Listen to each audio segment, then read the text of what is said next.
करें 16 सोमवार किन किन ने करे, जरा हाथ उठाओ तो। हाँ दिख गए, ठीक है, ठीक है।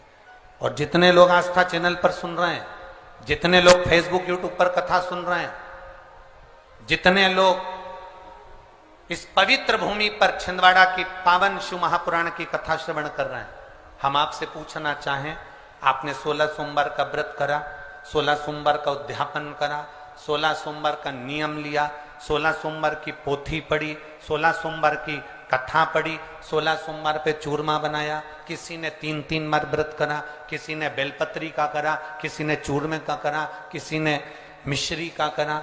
बोलो सही है, करा लोगों ने। पर जितने लोग आस्था चैनल पर कथा सुन रहे हैं और जितने लोग इस फेसबुक यूट्यूब पर कथा सुन रहे हैं और जितने छिंदवाड़ा की पवित्र भूमि पर कथा सुन रहे हैं, हम इनसे पूछना चाहते हैं,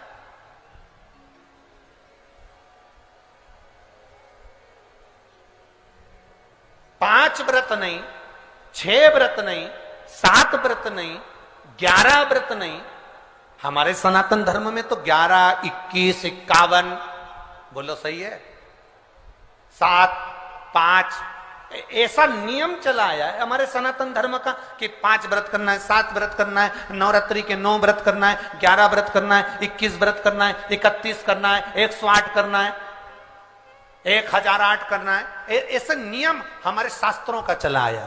फिर आखिर 5 व्रत नहीं, 7 व्रत नहीं, 6 व्रत नहीं, 4 व्रत नहीं, 3 व्रत नहीं, 16 व्रत का नियम कहां से आया?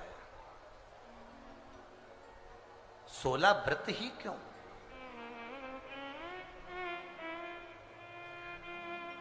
पंद्रह नहीं, 14 नहीं, 13 नहीं, 12 नहीं, 11 नहीं, कितने?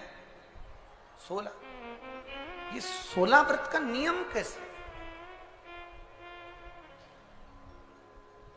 ये कहां से आ गया 16 व्रत का नियम? कोई आपसे पूछ सकता है, आपके घर के बच्चे कह सकते हैं, मम्मी ओ मां क्या कर रही हो? मां ने कहा बेटा मैंने 16 सोमवार के व्रत उठाए। 16 सोमवार के व्रत उठाए? हाँ। क्या करती है उसमें?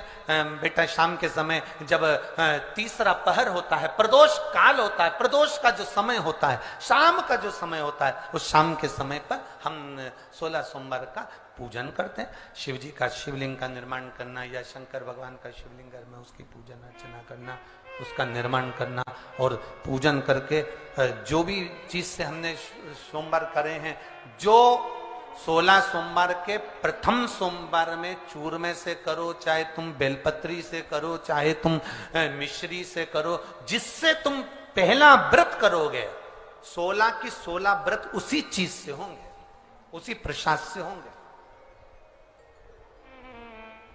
तो बच्चे कहेंगे मां ये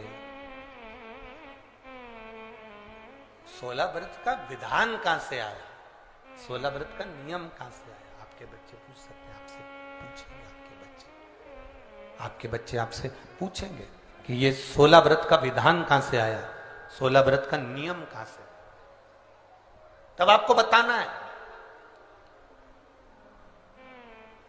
अवंतिकापुरी उज्जैनी में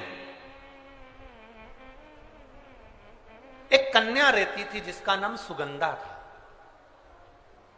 बड़े ध्यान से सुनना, 16 सोमवार के व्रत तो आपने बहुत करे हैं, पर 16 सोमवार में 16 सोमवार का नियम कहां से आया?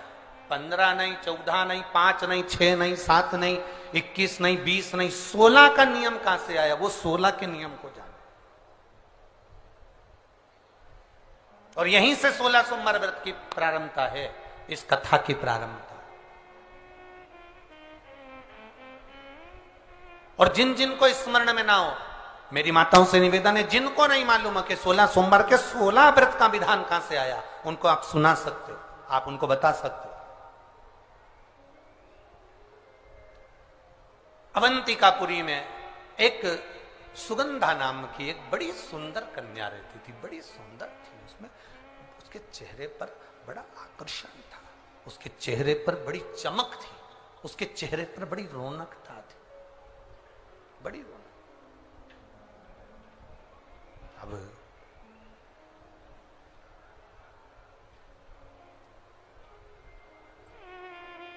उसकी माता सुगंधा की जो मां थी,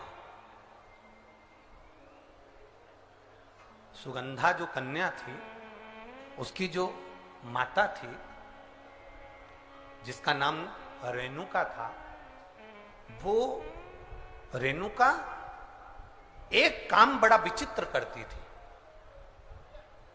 किसी भी देवालय में जाती थी, किसी तीर्थ में जाती थी, किसी मंदिर में जाती थी, किसी शिवालय में जाती थी, किसी तीर्थ स्थान पर जाती थी, पुष्प साथ में ले जाए ना ले जाए, प्रसाद साथ में ले जाए ना ले जाए, सोना चांदी दान करने के लिए ले जाए ना ले जाए, पैसा धेला कहीं चढ़ाने ले जाए ना ले जाए, वो एक इत्र की शीशी में रुई को भिंगोकर एक डब्बी में भरकर लेकर जाती थी। और उसका नियम था वो रेणुका का कि वो रुई, वो कपास, वो जो इत्र लगा हुआ जो पदार्थ, जो इत्र लगी हुई जो रुई है, उस रुई को, उस कपास को भगवान के दरवाजे पर, चौखट पर उसको लगा कर आती थी। ये रेणुका का नियम था, ये सुगंधा की मां का नियम था।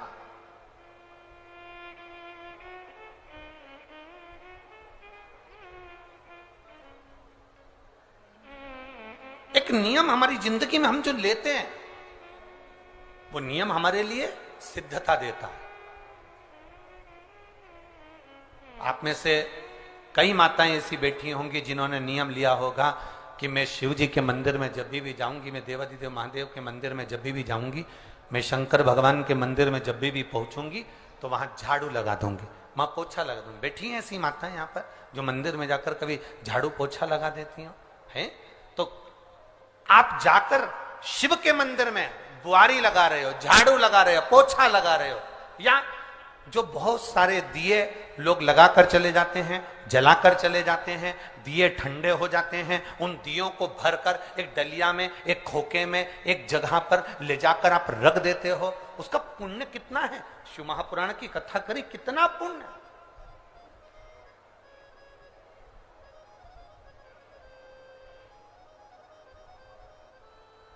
गुरु नानक देव जी ने तो अपने शिष्य वाले से कहा था, गुरु नानक देव जी अपने शिष्य से कहते हैं, संत शिरोमणि में भी शिरोमणि परम पूज्य गुरु नानक देव जी अपने शिष्य बाले से कहते हैं, बाले सुन, भंडारा करने वाला भंडारा करे, लंगर करने वाला लंगर करे, चखने वाला चखे, करने वाला करे। अगर भूलवश भी बाले, अगर कोई भूलवश भी उस लंगर के स्थान पर से मात्र एक गीला कपड़ा कर कर, एक पोछा कर कर, एक बुआरी सवारनी कर कर अगर निकल भी जाता है तो वो अपनी जिंदगी के कई दुखों को समाप्त कर जाता है। गुरु नानक देव जी कह रहे हैं बाले से।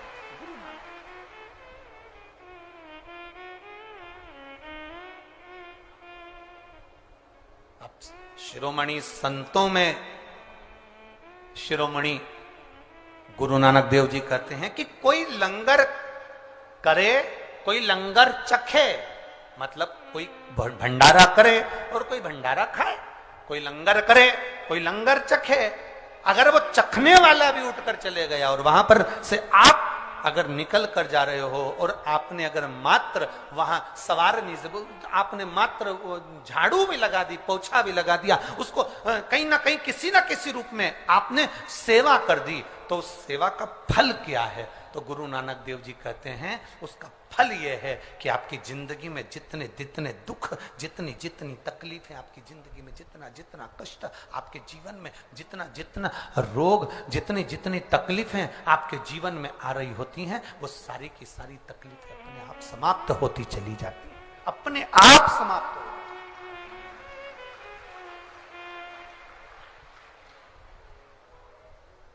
अब